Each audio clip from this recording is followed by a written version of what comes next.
I'm using the charge controller to charge this single bank of battery. That is 48 volt, 200 amps.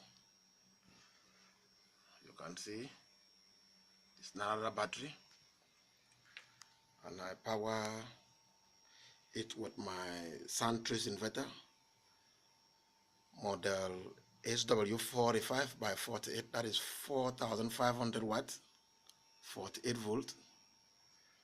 This is what I use as my bypass switch, my AC breaker, which disconnect the output at any point in time. I want to put it off.